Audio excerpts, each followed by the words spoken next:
So right.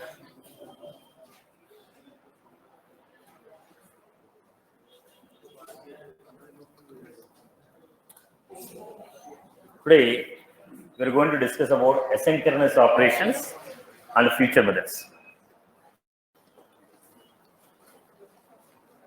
So, are the people are comfortable with the triggers? Now, purpose of the triggers is clear for everyone. When do you write the triggers? What is the purpose of the trigger?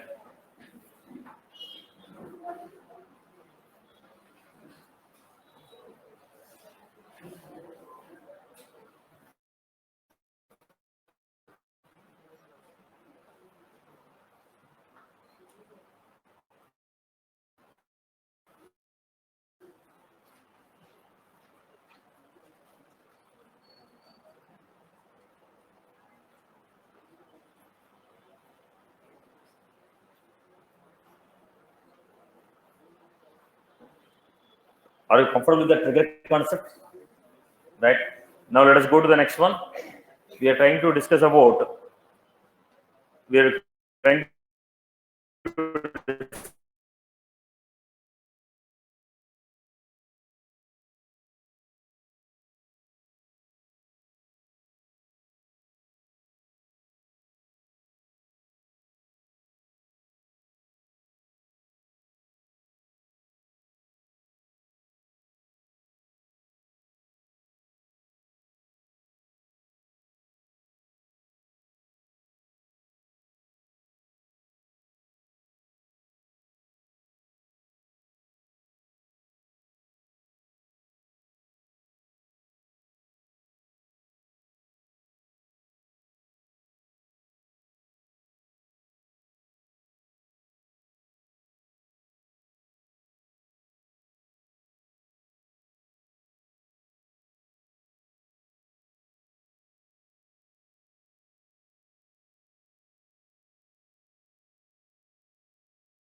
job. This is the standard object.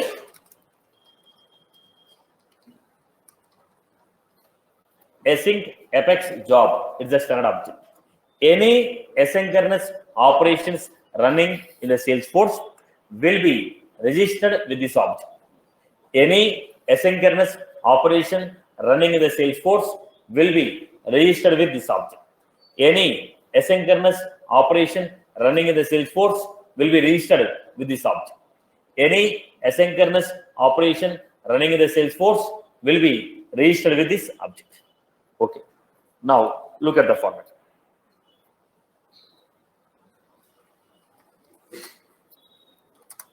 When you're taking this, what will be the ID of the job, type of the asynchronous operation? Is there a queue? Is there a future? Is there a batch? Is there a schedule? What is the name of the class? What is the name of the method? What is the current status? This type of data will be there. So if anybody is running any asynchronous operation, that will be registered with async apex job. Are you getting my point? Look at the point. Now, this is the apex code.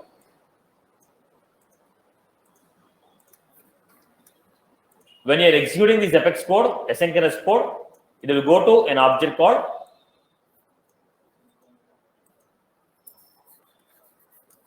job ID. Name of the job, type of the job, class, status, this will be there. The moment you run the code, it will go there and register a job. Let us say we got a job ID called 001. That is an example. Type.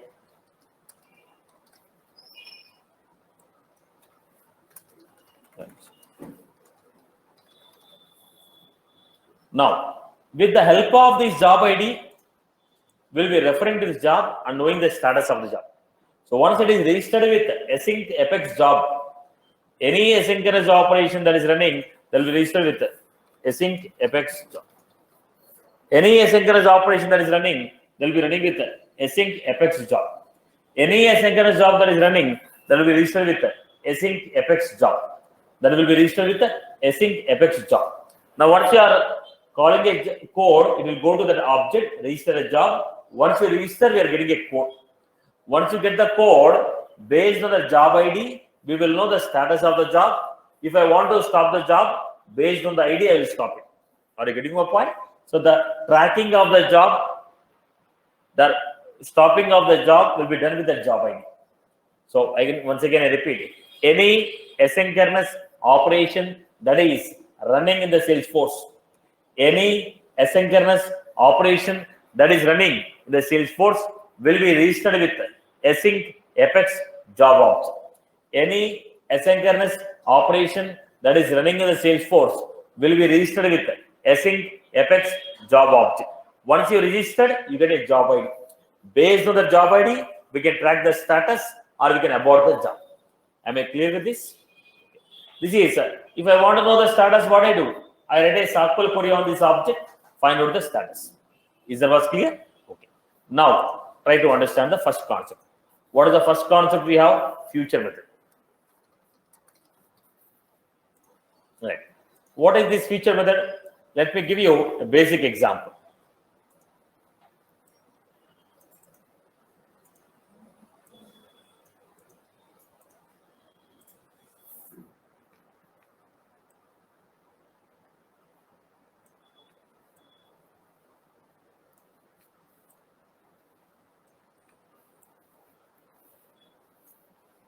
Right. We have these people want to make a call. Now let us say it's a telephone booth. At a time, how many people can get into this booth? Only one person. One person has to go inside, make a call, disconnect the call, then only second person will get the turn. Again, when second person completed, third person will get. So unless this guy complete the call, second person will not get the turn. Am I right or not?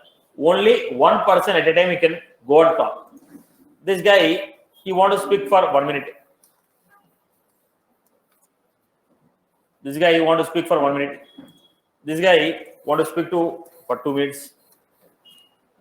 Then this guy, he want to talk to his girlfriend. Again, 1 minute. Now, this guy want to talk to his wife. Talk or listen, boss? It will be listen only. Right. Right. Now, these people are waiting in the queue. Now, what happened? This guy went inside, 1 minute, done. This guy went inside, 2 minutes, done. This fellow went inside, 1 hour, boss. Right. It took 1 hour. Okay, after 1 hour he came out, then he went, fellow went 1 minute, then he went, it's 30 minutes. So, without marriage, how do you know, boss? Right.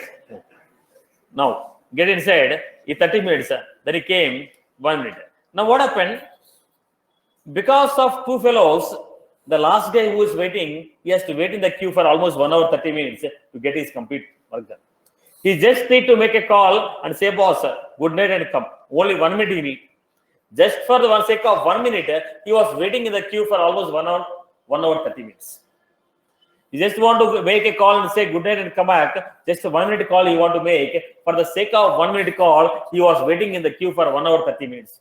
Now, it is not because of everybody. It is only because of these two fellows.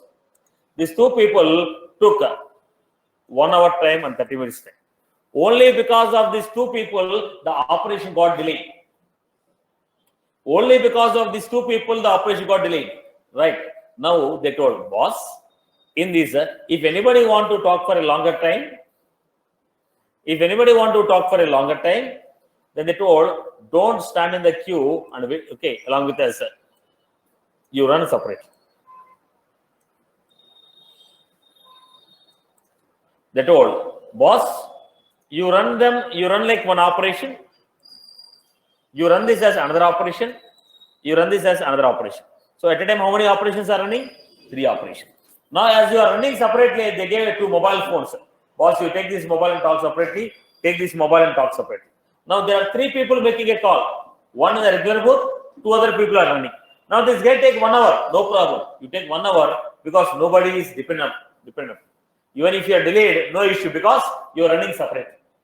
Now, you take 30 minutes, no problem. Even you are delayed also, no problem because there is no dependency. Now, this person, he can finish the work within 5 minutes and come back. So, what is the problem here?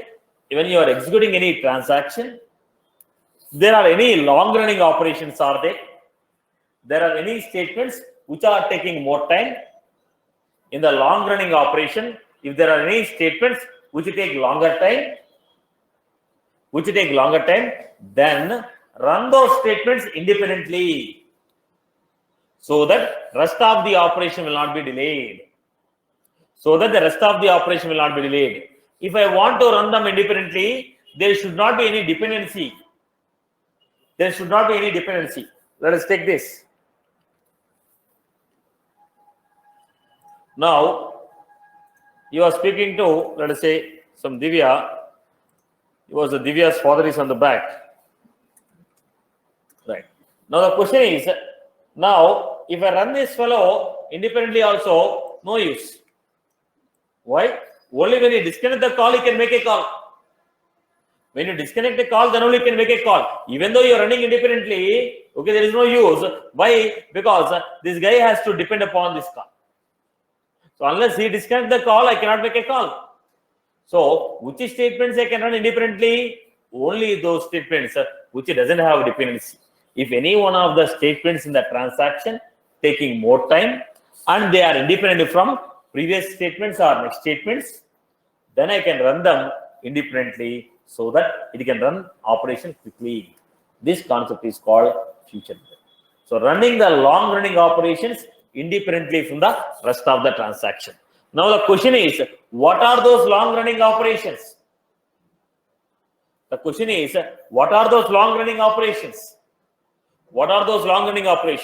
One is web service calls. Web service call means I am making a request to third party. Third party has to give a response to me. I am making a request to third party. Third party is going to give a response. When I say delayed, it will not take 1 hour, 20 minutes like that. Maybe 30 seconds or 40 seconds is also a delay. When you open a website, if it takes 10 seconds to load, immediately what will you say? Performance is slow. We try to open a website, it is taking 10 seconds to open it. Then we say internet connection is not good. Now, delayed operation. Now, which operation? Web service. When I'm making a call to third party, they're giving the response in 60 seconds. So it's a delayed operation. I am trying to perform a DML operation. I have 30,000 records which I am trying to upload. Then what happened? If you are trying to perform DML on 10,000 records, if you are trying to insert 10,000 records, it takes more time. If you are trying to insert 10,000 records, it takes more time. So any records, any data which is taking more time. When you take more time, when you are trying to perform DML on group of records, 100 records we are trying to delete, 1,000 records we are trying to upload, okay, 5,000 records we are trying to update, then it takes more time. So what are the long running operation? Web service calls, bulk DML operation. What are these long running operation? Web service calls, long running operations, web service calls and bulk DML operation. Long running operations and okay, what are they? Web service calls and bulk DML operation. They are going to take more time. So let me demonstrate this example for you. Let me demonstrate.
Then I have call me. Now tell me, what is the order of the execution? What is the order of execution? Okay, when I run this show 1, show 2, call me 1, call me 2, call me 3, show 3, show 4, invoke 1, invoke 2, okay, invoke 3, show 5, show 6. Show 1, show 2, call me 1, call me 2, call me 3, show 3, show 4, invoke 1, invoke 2, invoke 3, show 5, show 6. It is a sequential operation. So let me execute and show you.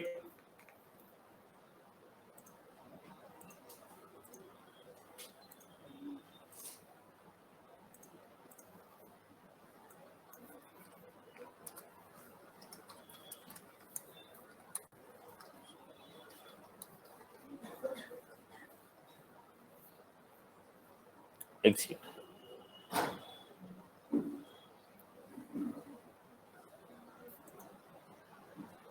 Go back to the debug only. So what is the output we are getting here? Show 1, show 2, show 3, call me 1, show 1, show 2, call me 1, call me 2, call me 3, show 3, show 4, invoke 1, invoke 2, invoke 3, show 5, show 6. Because it's a synchronous operation. It is a sequential operation. But I want to make this as asynchronous operation. How can you make the method as asynchronous operation? at the rate of future. At the rate of future. Then it should be static. Future. I'm making the method as what? Static. If you want to define any method as a static, method has to be defined with annotation at the rate of future. What is the annotation? At the rate of future. Method has to be static. Run type should be void. Method has to be at the rate of future. Okay. Return type should be void. Method should be static. At the rate of future, method should be static. Return type should be void. We go back.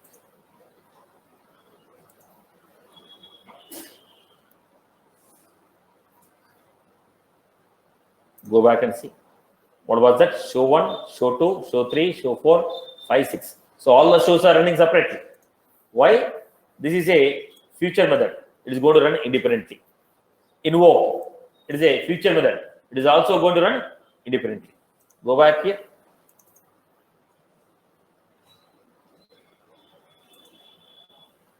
Invoke 1, invoke 2, invoke 3.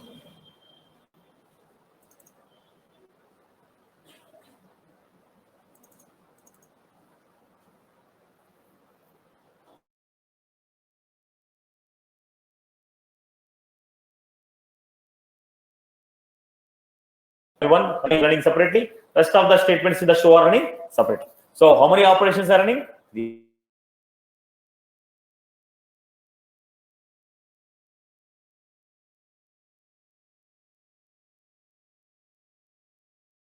Yeah, any statements are taking longer time, then the statements which are taking longer time, they are going to be the statements which are going to take longer time.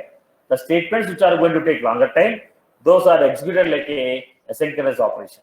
So what we do at the rate of future. What we do at the rate of future.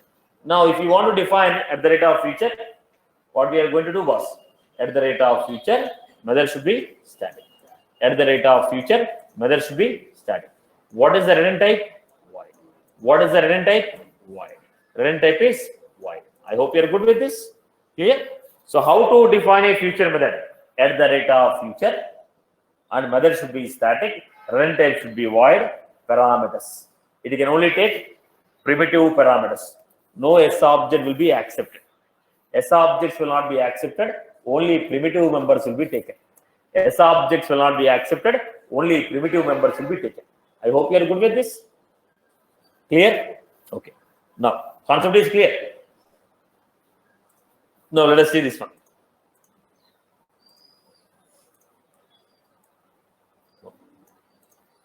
It is a feature. When I call a feature method, it will go to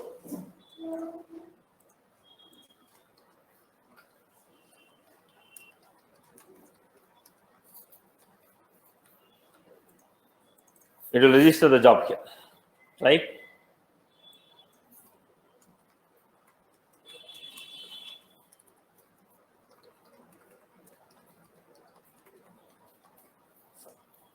Now it is going to have ID.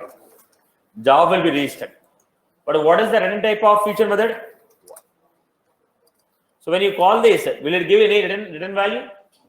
So job is registered there, job is going to run, but the ID of the job will not be given to you. Why?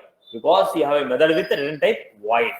Job will be registered there, but the ID of the job will not be given to you. If you know the ID of the job, easy for you to track the status.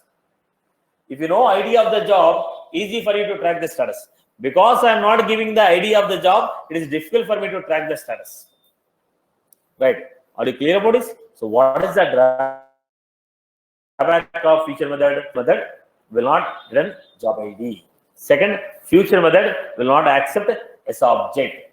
Future method will not accept S object as a parameter. Why it will not accept? Why the future method will not accept the S object as a parameter? Let us take a quick example here.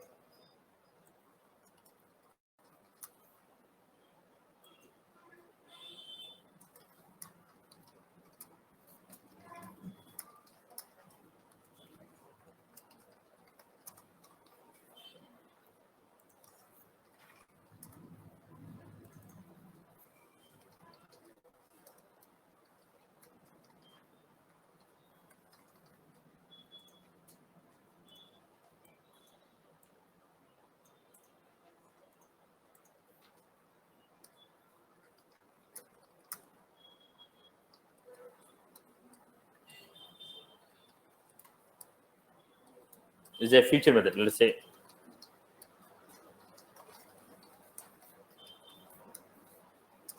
right. Now, what is the value of ACC? Wipro and Hyderabad. When you call a feature method, what happened? Register with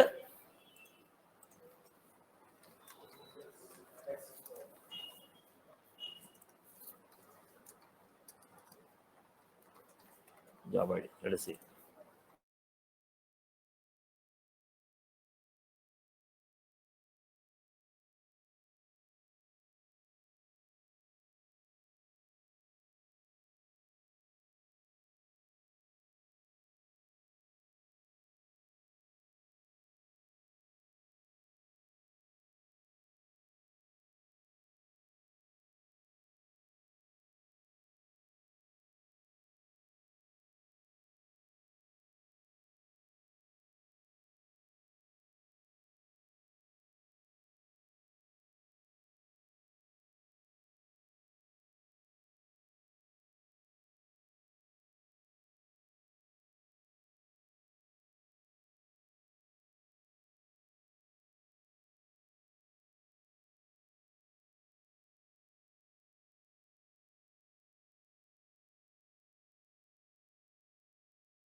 Pass S object as a parameter.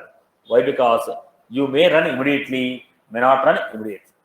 You may run immediately or may not run immediately. You may run immediately or may not run immediately. I hope you're good.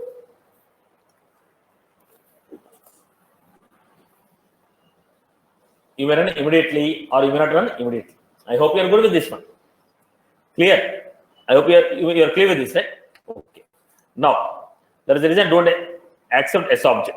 So, what are the drawbacks? Future method will not give you job ID. It will be registered. ID you will get, but you're not going to give me that ID. If you give me that ID, I can go and find out the status very easily. You're not giving that ID, so there is one drawback. Second, it will not accept S object as parameter. Third one, within the feature method, I cannot call another feature method. Within the feature method, I cannot call another feature method. Let us say if I have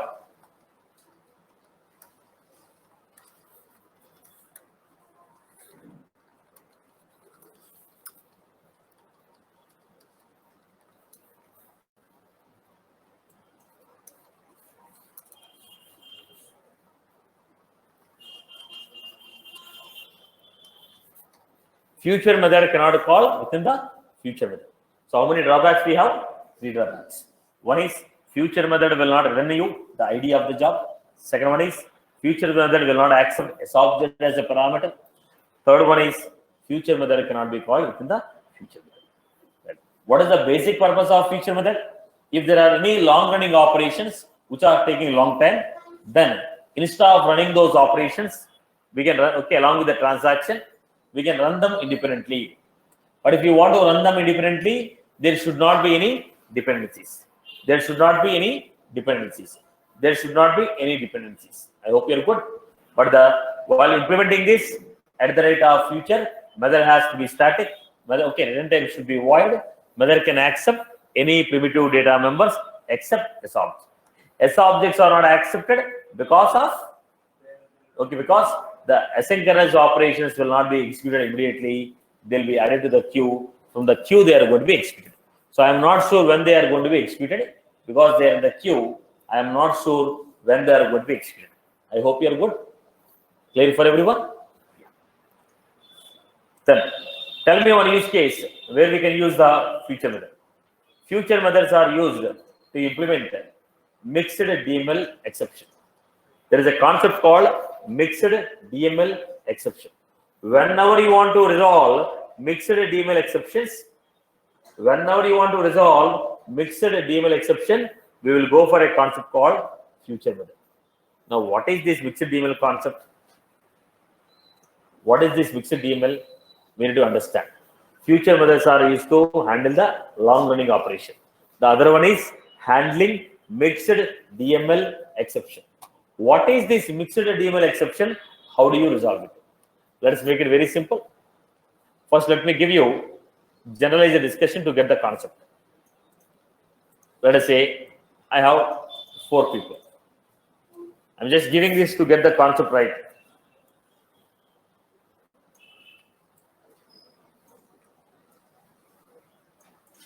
Let us say Shyam, Divya,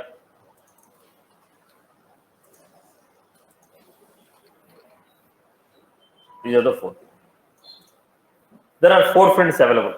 Let us understand the concept generally. We'll come back to technically. There are 4 people involved here. There are 4 of them are friends. They schedule a plan. Let us say on Saturday, they had a plan. Let us say at 1 o'clock, they want to go for some lunch. Then they want to go for some movie at 2 o'clock. This is a schedule which they plan for next Saturday. A group of friends are there. This group of friends have scheduled this plan. On Saturday, next Saturday, they had a plan this. Now, Shyam on Wednesday received a mail. They told there is a deployment on Saturday.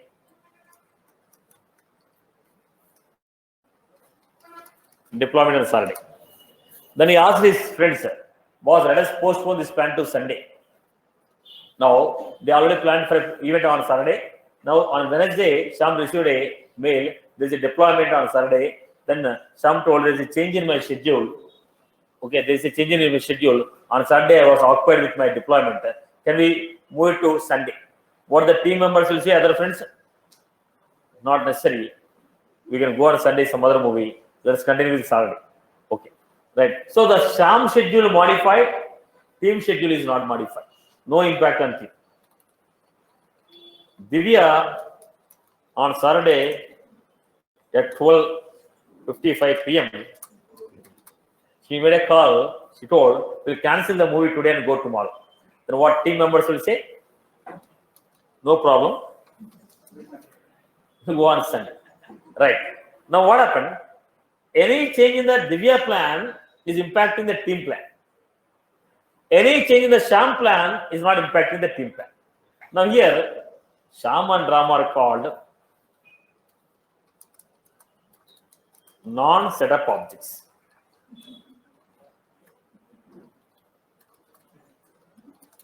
Divya and Kavya are called setup objects. That means any change happens on these objects that will impact the permissions of other people. You make any changes on this, nobody is going to be influenced. No impact on any other. If any change occurs here, small change occurs here, it will impact the permissions of the users on the database. The objects on which, I hope you got my point. Now, you make any changes on Shyam and Ram, no impact on the team. But if you make a change on Divya Kavya, there is impact on the team. So, objects on which, if I make any changes, objects on which if I make any DML, if they impact the permissions of the users on the database, they are called setup objects.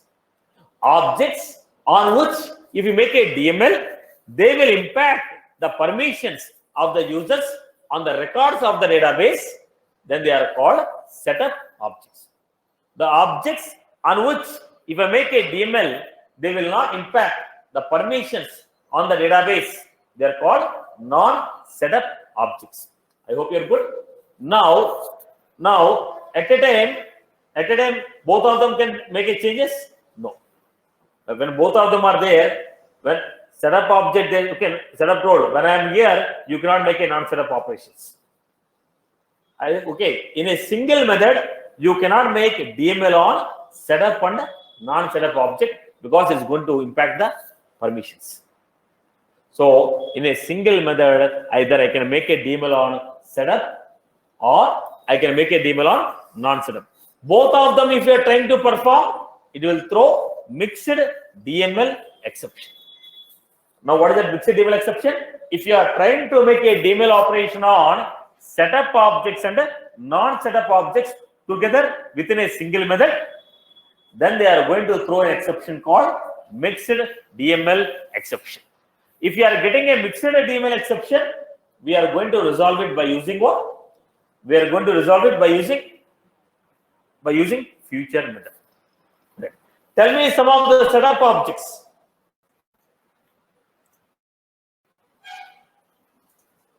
Let me show that.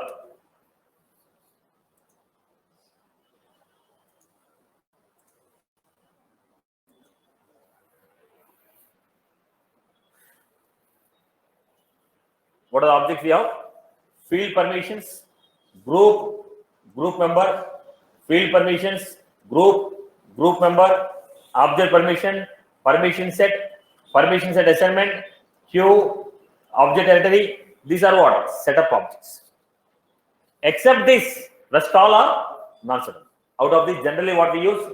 Object permission, field permission, group member, permission set, user, territory. These are generally used objects. Object permission, field permissions, group member, then we have user, territory, permission set. These are frequently used objects. So, except this, rest all the objects are called non-setup. I hope you got my point. Am I clear with that? Am I clear with this? So what was the question here? If you are trying to perform a DML operation on setup and non-setup objects together, then we are going to get a error called mixed DML exception. We are going to get an error called mixed DML exception. Mixed DML exception. I hope you are good with this.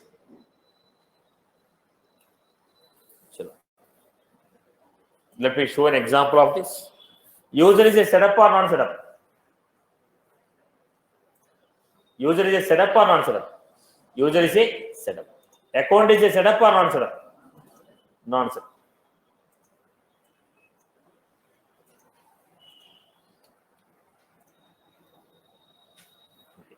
Now, I was trying to make a example here. Trying to create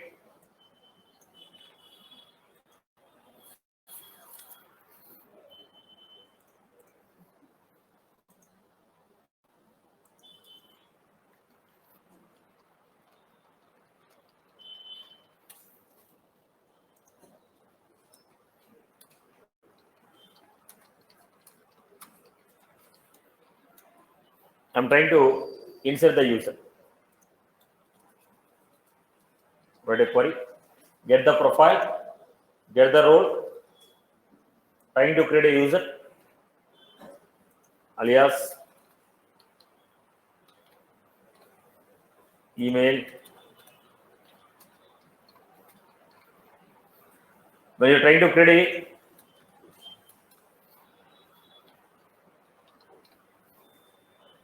then profile ID, username,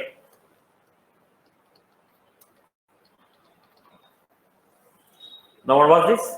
Trying to insert a user. User is a setup object. At the same time, trying to insert account.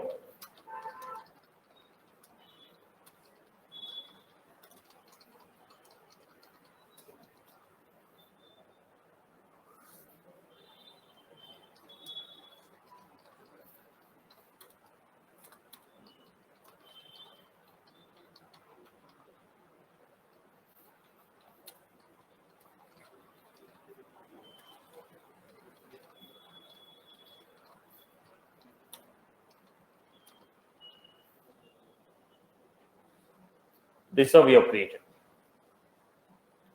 So what was the bug here? Comma is missing. Right.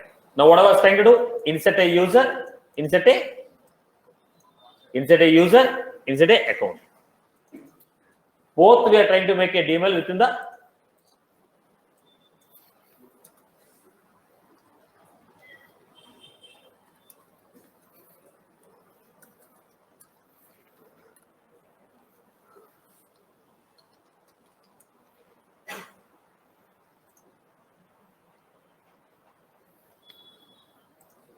static method.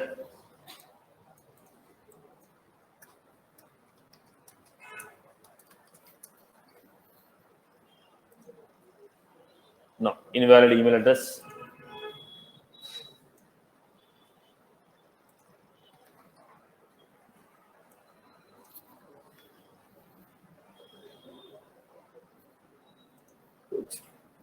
No, duplicate username. There are too many errors.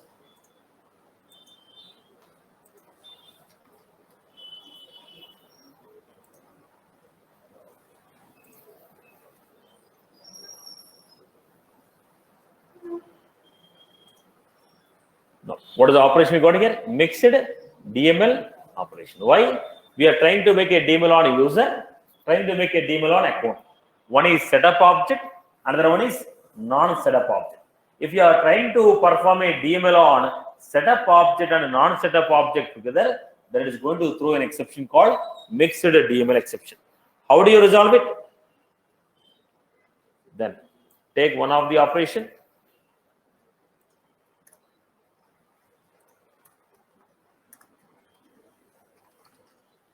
Future.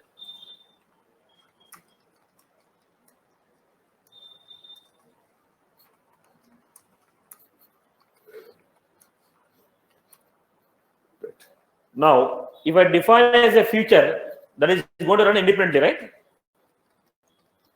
Future method is going to run independently.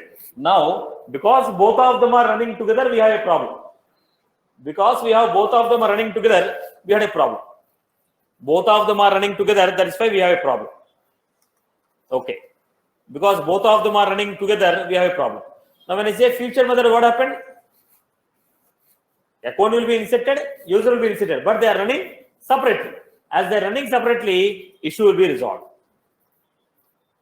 As they are running separately, issue will be resolved. I hope you are clear.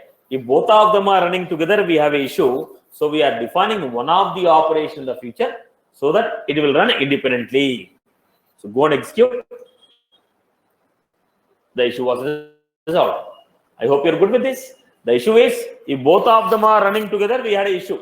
If both of them are running together, we had an issue. If both of them are running together, we had an issue. Right? To handle this issue, what we have done? We have defined one of the operation in future.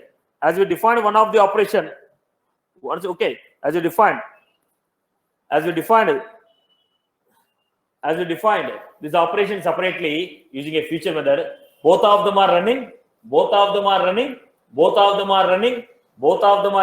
are running independently. I hope you are good. Clear for everyone? Any query on this?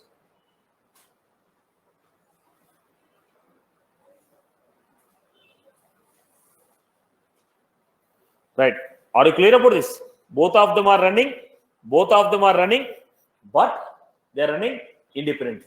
Both of them are running, but they are running independently. I hope you are good with this.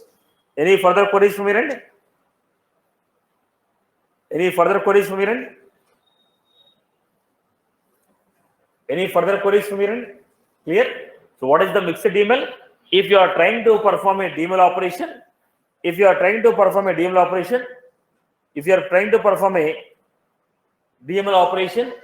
okay, on a setup object and non-setup objects together, it is going to throw an exception called mixed DML exception. What are setup objects? Objects on which, if you make a DML, they'll impact the permissions of the users on the database. They are called setup objects. What are non-setup objects? Objects on which we are making a changes. Objects on which if you make a DML, they will not impact the permissions of others. They are called non-setup object. Example, account, contact, opportunity, account, contact, opportunity, X, Y, Z. What are setup objects? Objects on which if you make a DML, they will impact the permissions of the user. What are they? User, permission set, object permission, field permission, group member, okay, territory, user territory, this type of objects. How do you resolve it? By using mixed DML exception. How do you resolve it? By using mixed DML exception. How do you resolve it? By using mixed DML exception. I hope you are good with this. Clear for everyone?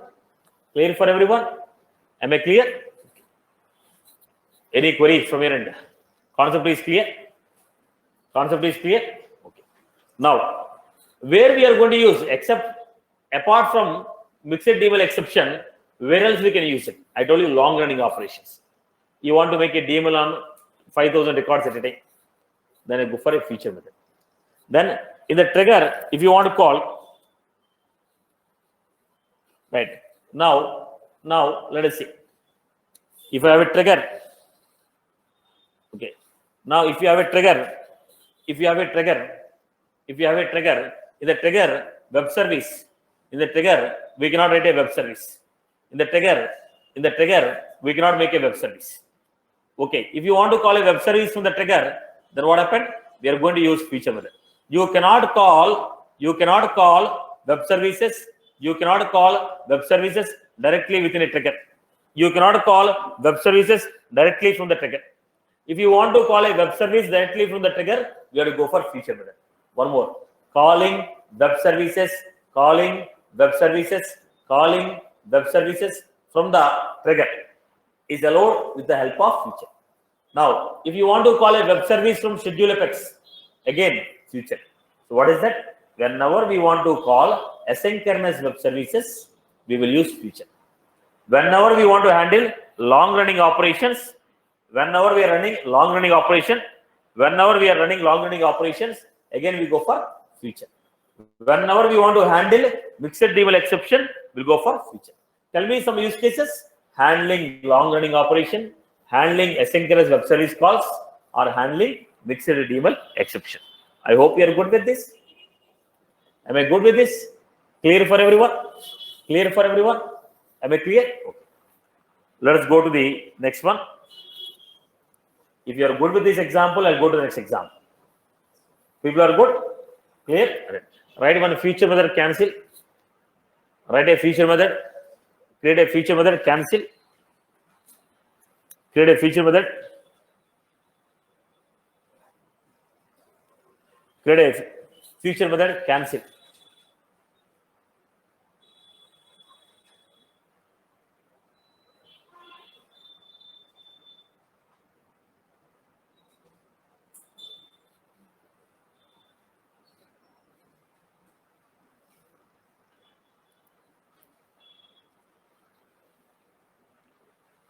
Create a feature method, cancel.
How did you define? At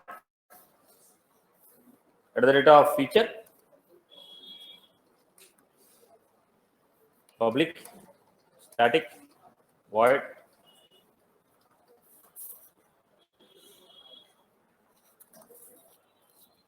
This is what I'm giving.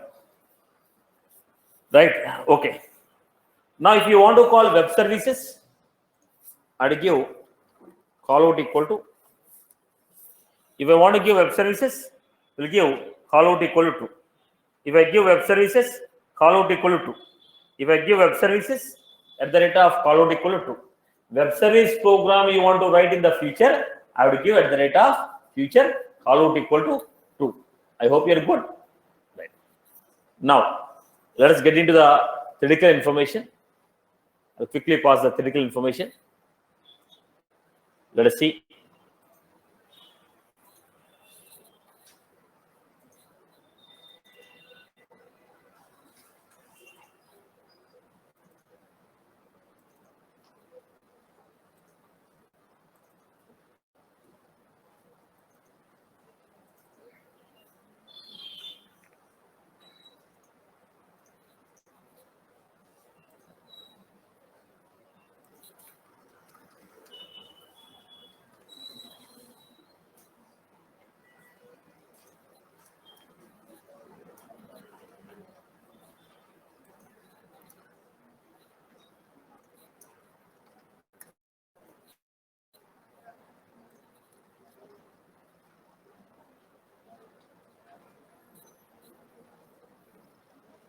Now, look at this format.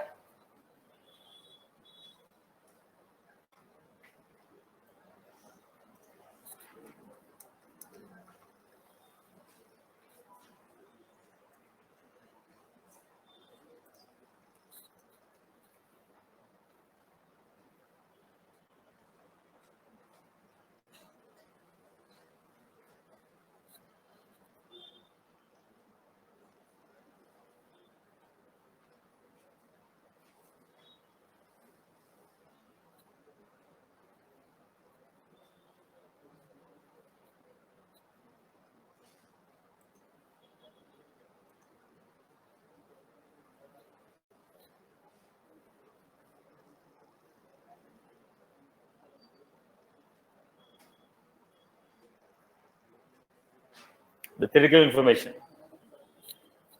If a transaction has any long-running operations or long-running statements, and if this operation is, if the statements are independent from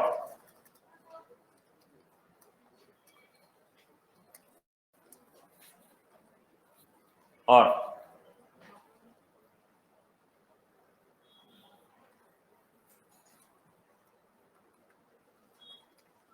independent from rest of the statements,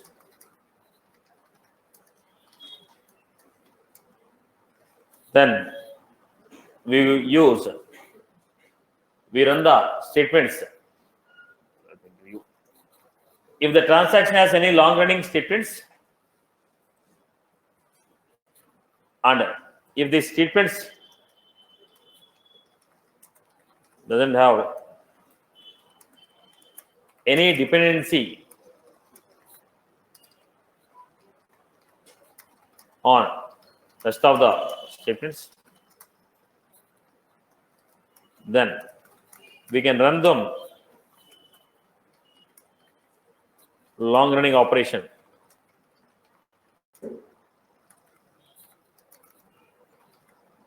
independently rest of the transaction. How we can run them independently from the rest of the transaction? How can we run them independently from the rest of the transaction? By using feature method.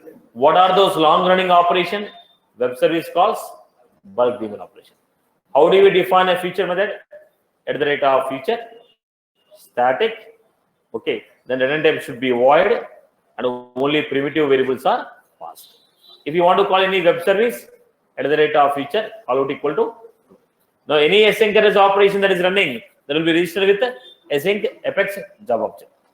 Now, this is a beta version, but still never improved. It's still a beta version. This point is still beta version. Okay. Then we have given an example how the execution goes on. Line 1, line 2, line 3, feature method 1, feature method 2, feature method 3. Line 4, line 5, feature method 1, feature method 2, feature method 3, line 6. Because synchronous operation. The same thing if I define it as at the rate of future, then it's going to be line 1, line 2, line 3, 4, 5, 6. Future 1, future 2, future 3. Okay. Done. That's what I gave here. Mixed DML exception. DML operation performed on some of the objects are referred as setup objects. Setup objects. DML operations on which DML operation on these S objects will affect the record level access for the user. Any change that you make on these objects that will impact the permissions on the record for the user. What are they? Group of objects. Non-setup objects. Objects on which if you make a DML, they will not show any impact on the permissions. They're called non-setup objects. What is mixed DML? If you try to perform a DML operation on setup and non-setup together, then they throw an exception called mixed DML exception. So how do you handle it? By using future method. How do you handle it? By using future method. First I have given without future method, it will throw mixed DML exception. Second one I gave with the future method, it will resolve mixed DML exception. I hope you are good with this. Okay. Then what are the drawbacks? Future method will not return job ID. Future method cannot be called within the future method.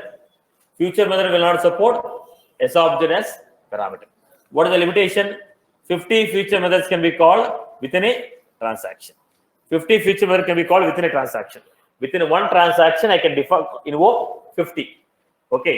Within a same method, I can call 50 methods. But within a future, I cannot call future.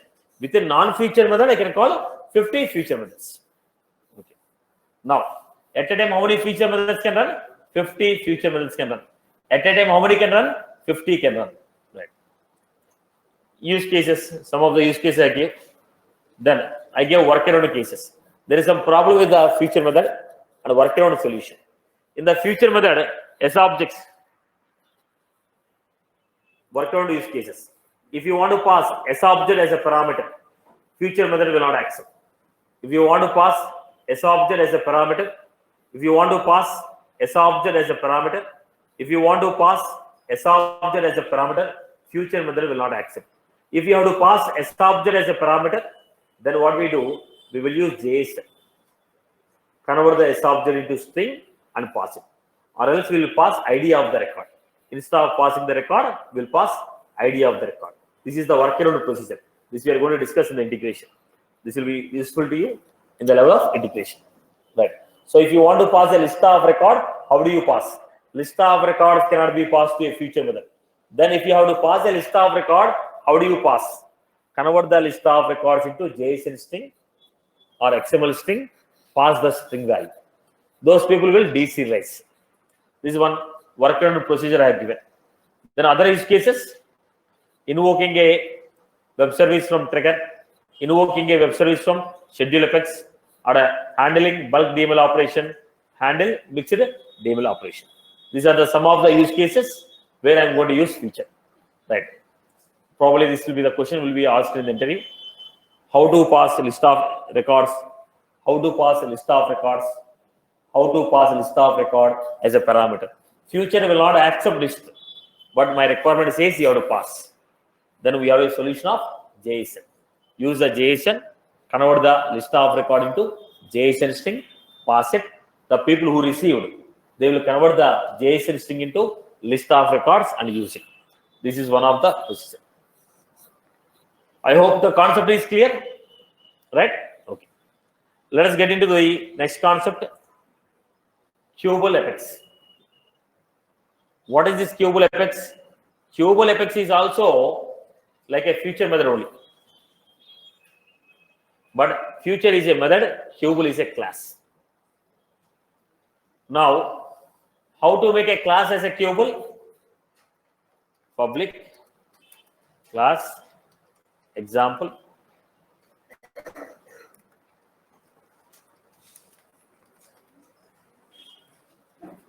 Public class example Queuable.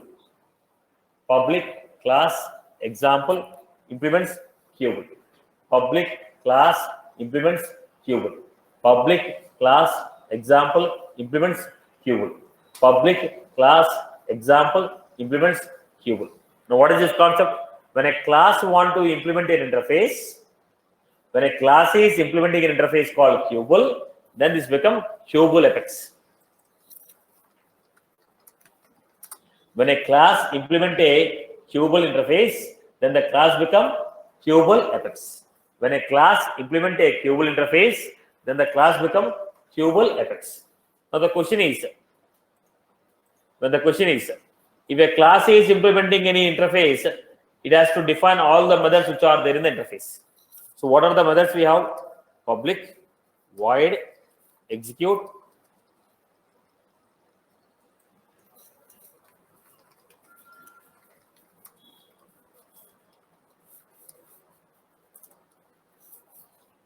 When a class implement Qubel interface, then we are going to define a method called execute. Then we are going to define a method called execute. Now, any class which implements an interface, any class which implements an interface, any class which implements an interface, any class which implements an interface has to define every method in the interface. Now, in the Qubel interface, what is the method we have? Execute method. In the Qubel interface, what is the method we have? Execute method. In the execute method, what we do? We write the logic.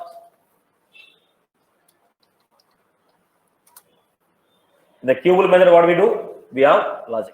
If a class want to implement Qubel interface, if a class want to implement Qubel interface, if a class want to implement Qubel interface, it has to define a method called execute. It has to define a method called execute. It has to define a method interface. It has to define a method called execute. Are you clear about this? It has to define a method called execute. In the execute, what will be there? Whatever the logic you want to implement, right? Okay. Now write a Qubel Apex, which will delete all the records created today.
Then how did you write?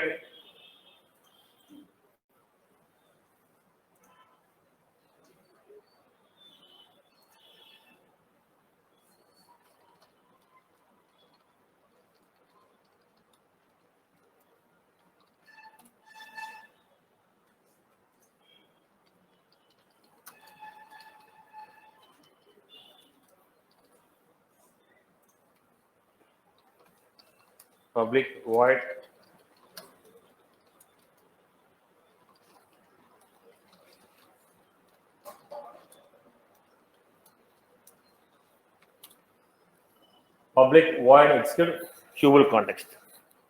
Public class Q example implements Qubel. Class Q example implements Qubel. Public class Q example implements Qubel. Then I'm trying to get all the accounts which are created.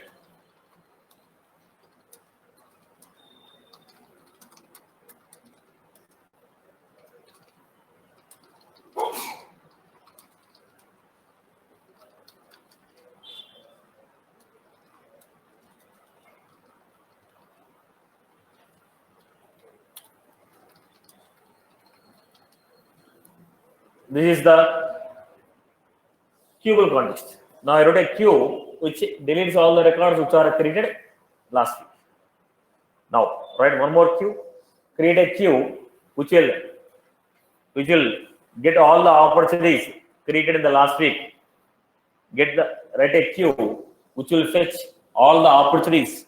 Write a queue which will fetch all the opportunities which are created in the last week. Which will fetch all the opportunities.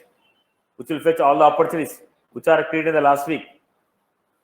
Opportunities which are created in the last week and change their status as closed one.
Sorry.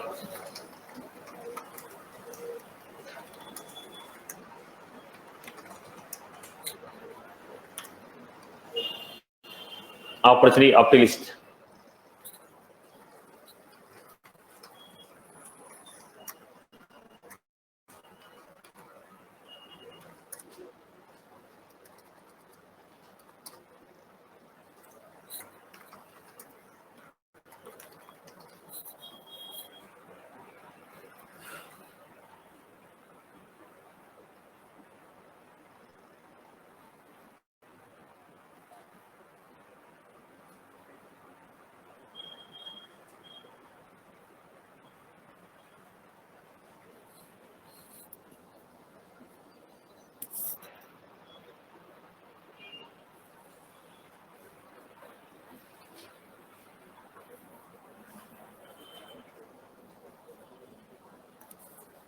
Now,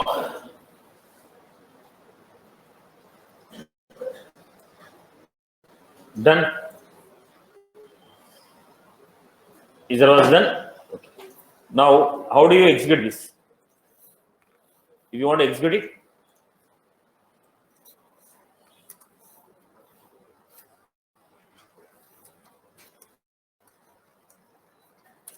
few examples. Whatever the class which implemented a Kubel interface, create an object for it. ID dot job ID equal to system dot enqueue.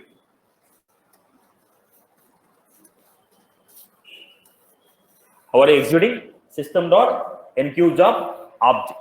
Whichever the class which implemented a Kubel interface, whichever the class which implemented a Kubel interface, whichever the class which implemented a Kubel interface, whichever the class which implemented a Kubel interface, that class object should be created. Then I have to say system.enqueue job object. How to execute asynchronous operation? Asynchronous Kubel effects. System.enqueue queue, system.enqueue job, system.enqueue job object of the class. Whichever the class which implemented Kubel interface, whichever the class which implemented Kubel interface, whichever the class which implemented Kubel interface, okay, the object of the class should be created. Then we have to say system.enqueue job, system.enqueue job. I hope you are good. People are good. People are good with this. People are good with this. I hope everybody is good with this. Now, what is the advantage of going for this queue? This is also asynchronous. Future is also asynchronous. Then why are you going for this? Future is also asynchronous. This is also asynchronous. Then why class? If it is a future, number of methods we can write. If it is a Kubel, only one method, which is called execute. Are you getting? Done. Look at the advantage. Is it giving the ID of the job? It is giving the ID of the job. First advantage. Second advantage, it can take S object also. Third advantage, queue can be called within a queue. I can call a queue within the queue. I can call a queue within the queue. I can call a queue within a queue. Can I call a future within a future? No. But queue can be called within a queue. So the advantage of Kubel job is queue can be called within a queue. So now I have 4 jobs. When you say run them as asynchronous, 4 will run independently, separately. At a time, 4 jobs will run. At a time, 4 jobs will run separately. But what is my requirement? They have to run independently. But first, job 1 should complete. After completing the job 1, job 2 should start. After completing the job 2, job 3 should start. They should run asynchronously, but one after the other. Generally, when you say asynchronous, what happened? There are 4 jobs, 4 will run at a time. 4 will run independently, 4 will run at a time. What is your requirement? They have to run asynchronously, but they have to run one after the other. Then I will go for queue. In the queue, what happened? In the first queue, call the second queue. In the second queue, call the third queue. Third queue, call the fourth queue. How they are running? One after the other. So if you want to run job one after the other asynchronously, queue will be helpful. Apart from this, rest all the places I'll use only future. Are you getting? The only core objective of going for a queue is if you want to run asynchronous operation one after the other, then I will go for queue. In rest all the places, I'll use what? Future. Because both of them are same. It is easy for me to define a method compared to a class. So, future, queue, both of them are asynchronous. Future and queue, both of them are asynchronous. Now, future or queue, both of them are asynchronous. Future or queue or both of them are asynchronous. Future or queue, both of them are asynchronous. But future will be called within a cannot be called within a future. Queue can be called within a queue. Queue can be called within a queue. Future cannot be called within a future. If you want to run the jobs one after the other, queue will be helpful. Whereas the future, it is not possible. The only advantage is chaining of job. First job followed by second, second job followed by third. Chaining of job is there. That's the advantage. Am I clear with this? People are good? People are good with this? That's all from mine for the day. We'll continue tomorrow.